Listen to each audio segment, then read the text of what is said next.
ಮುರಿ sir ಪ್ರೇಮ, ಸ್ನೇಹ, ಆಪ್ಯಾಯತೆ, romance, ಕಾಮ ಇದೆಲ್ಲವನ್ನು ಸೇರಿಸಿ ಒಂದು ಪುಸ್ತಕ ಬರೆದರು, ಪ್ರೇಮ ಒಂದು ಕಲೆ ಎಂದು. ಅದನ್ನು ನನಗೆ ಕೊಟ್ಟರು. ಅದಕ್ಕಾಗಿ ನಾನು ಅದನ್ನು ವಿಶ್ವವಾಣಿಗಾಗಿ ಬರೆಯಲು ಆರಂಭಿಸಿದೆ. ಆನಂತರ ತಿಳಿಯಿತು ಅದು ಇನ್ನೊಬ್ಬರು ಯಾರೋ ವಿದ್ವಾಂಸರಿಗೆ ಹೋಗಿದೆ ಎಂದು.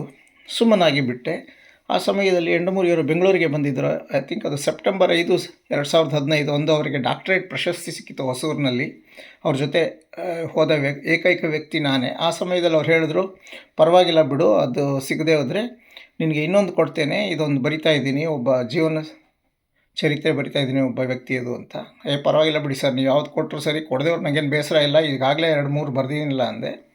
ಆದರೆ ಅದೃಷ್ಟ ಹೇಗಿತ್ತು ಅಂದರೆ, ಆ ವಿದ್ವಾಂಸರು ಈ ಪುಸ್ತಕ ನಾನು ಮಾಡೋದಿಲ್ಲ, ಯಾಕೆಂದರೆ ಅದು ಕಾದಂಬರಿ ಅಲ್ಲ, ನಾನು ಎಂಡಮೂರಿ ಕಾದಂಬರಿ ಓದಿ ಬೆಳೆದವನು ಅಂತ ಹೇಳಿದ್ರು. ಆಗ ನನಗೆ ಆ ಪ್ರೇಮ ಒಂದು ಕಲೆಯಲ್ಲಿ ಕೆಲವು ಪದ್ಯಗಳು ನನಗೆ ಗೊತ್ತಾಗ್ತಿರಲಿಲ್ಲ. ಯಾಕೆಂದರೆ ಹಳೆಯ ತೆಲುಗು ಕಲಿತಿಲ್ಲ ನಾನು. ಯಾಕೆಂದರೆ ನಂದೇನಿದ್ರು ಪುಸ್ತಕದಲ್ಲಿ 30 ದಿನಗಳಲ್ಲಿ ಕಲಿತ ತೆಲುಗು ಅಲ್ವಾ. ಆವಾಗ ಅವರ ಬಳಿಗೆ ಕಳಿಸಿದರು ಪ್ರಕಾಶಕರು, ನಮ್ಮ ಸಾಹಿತ್ಯ ಪ್ರಕಾಶನ ಸುಬ್ರಹ್ಮಣ್ಯ ಅವರು.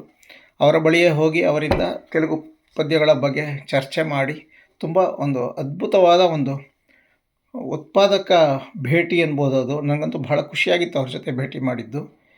ಅವರ ಜೊತೆ ಭೇಟಿ ಮಾಡಿ ಅದನ್ನು ಪ್ರೇಮ ಒಂದು ಕಲೆ ಅಂತ ಬರೆದೆ. ಅದು ವಿಶ್ವವಾಣಿಯಲ್ಲಿ ಧಾರಾವಾಹಿ ಆಯಿತು, ಅವರ ಪುರವಣಿಯಲ್ಲಿ.